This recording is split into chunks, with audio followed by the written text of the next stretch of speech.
2024 में केंद्र में कैसे गैर भाजपाई सरकार बने, जो नारा दिया है कि 80 हराओ भाजपा हटाओ। भारतीय जनता पार्टी की सरकार ने 9 साल पहले जनता से जो वादे किए थे, किसी वादे को पूरा करने का काम नहीं किया है। इसलिए जनता का मन बन गया है और अब परिवर्तन और बदलाव होगा। समाजवादी पार्टी का एक विधायक भी कई नहीं है। सारे विधायक, सारे नेता अखिलेश यादव जी की अगुवाई में खड़े हैं और अखिलेश यादव जी को हम लोगों ने प्रण लिया है कि उनको प्रधानमंत्री बनाने के लिए हर कोशिश करने का काम करेंगे। ओम प्रकाश राजभर प्रदेश सरकार में मंत्री बनने के लिए बहुत परेशान है।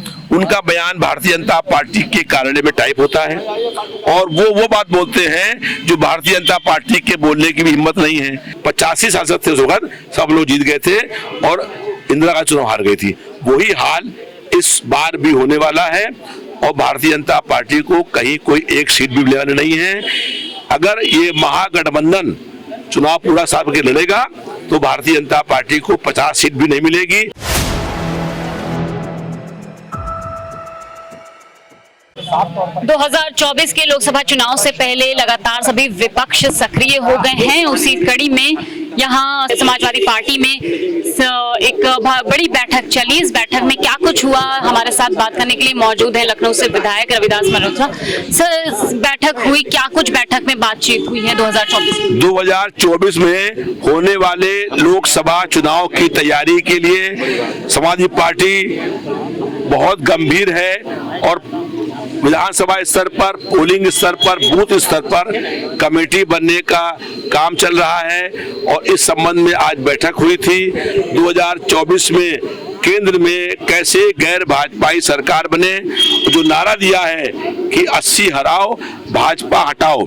इस नारे के तहत हम लोग ये कोशिश कर रहे हैं कि 80 सीटें सभी जो है समाजवादी पार्टी जीतने का काम करे। इस बार पीडीए एनडीए को हराएगा। पीडीए मतलब पिछड़ा, दलित और अल्पसंख्यक। देश में परिवर्तन होगा, बदलाव होगा। जनता बदलाव करने का मन बना चुकी है। जनता महंगाई से, बेरोजगारी से, गरीबी से, भूखमरी से बहुत परेशान है और भारतीय जनता पार्टी की सरकार ने 9 साल पहले जनता से जो वादे किए थे, किसी वादे को पूरा करने का काम नहीं किया है। इसलिए जनता का मन बन गया है और अब परिवर्तन और बदलाव होगा। सर, ओपी राजभर जी ने अपने एक सवाल में कहा उन्होंने कि बहुत से विधायक सपा के उनके संपर्क में हैं और बहुत जल्द पार्टी टूटने वाली है और ये बहुत जल्दी सामने आने वाला है। इसको कैसे? समाजवादी पार्टी का एक विधायक भी कई नहीं है। सारे विधायक, सारे नेता अखिलेश यादव जी की अगुवाई में खड़े हैं और अखिलेश यादव जी को हम लोगों ने प्रण लिया है कि उनको प्रधानमंत्री बनाने के लिए हर कोशिश करने का काम करेंगे।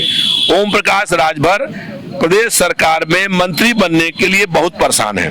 उनका बयान भारतीय जनता पार्टी के कार्यालय में टाइप होता है और वो बात बोलते हैं जो भारतीय जनता पार्टी के बोलने की भी हिम्मत नहीं है। उनके खुद ही पार्टी के लोग हम लोगों के संपर्क में हैं और वो खुद ही कुछ दिनों में पार्टी अपने आप टूट जाएगी। उसका कोई जन आधार नहीं है।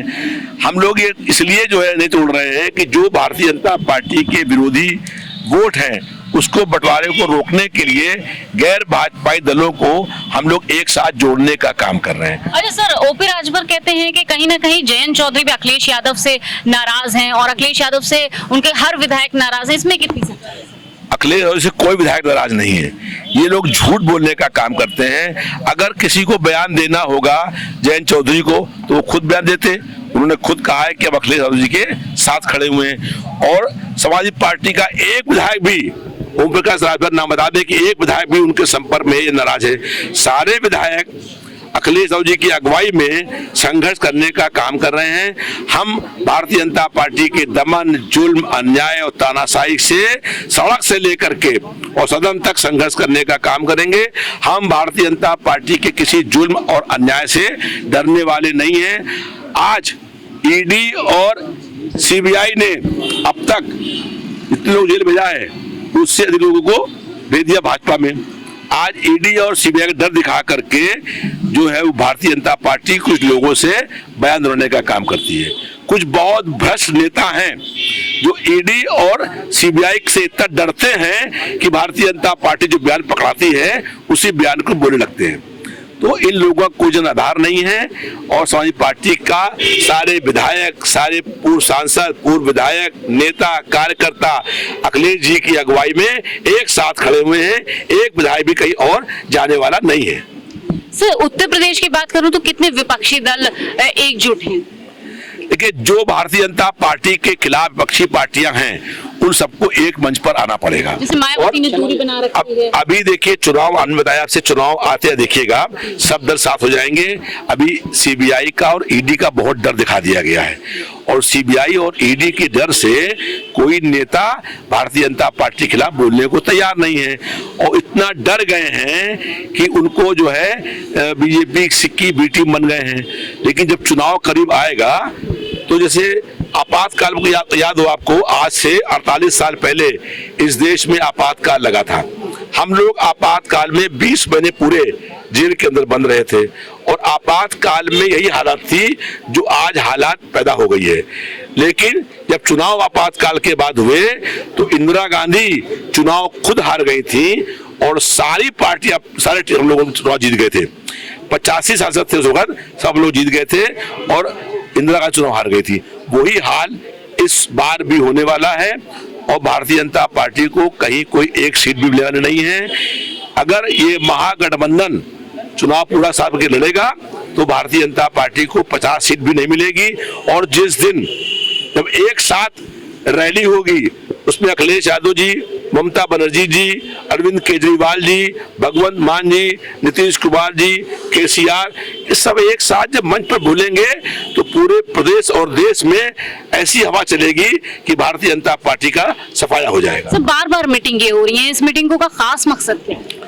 मीटिंग का मकसद है कि समाजवादी पार्टी के जो प्रत्याशी हैं अच्छे प्रत्याशियों का चयन हो और उन लोगों का चयन हो रहा है और जो गठबंधन हो रहा है उस गठबंधन में भी लोगों की सबकी राय यही है कि ये गठबंधन होना चाहिए और भारतीय जनता पार्टी को हराने के लिए इस महागठबंधन को मजबूत करने का हम लोग प्रयास कर रहे हैं। टीम में कौन-कौन शामिल हुआ आज? जो विधायक थे, पूर्व सांसद थे और पूर्व विधायक थे, जिले के नेता थे, उन सब लोगों से राष्ट्रीय अध्यक्ष जी ने वार्ता करी है।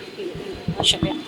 तो ये हमारे साथ बात करने के लिए मौजूद कि किस तरह से बैठक चल रही है और 2024 में किस तरह से विपक्ष एकजुट होकर भाजपा को मुंहतोड़ जवाब देने के लिए तैयारी में जुटा हुआ है। कैमरा पर्सन सत्यनारायण के साथ में है अब्बास, 4PM न्यूज़।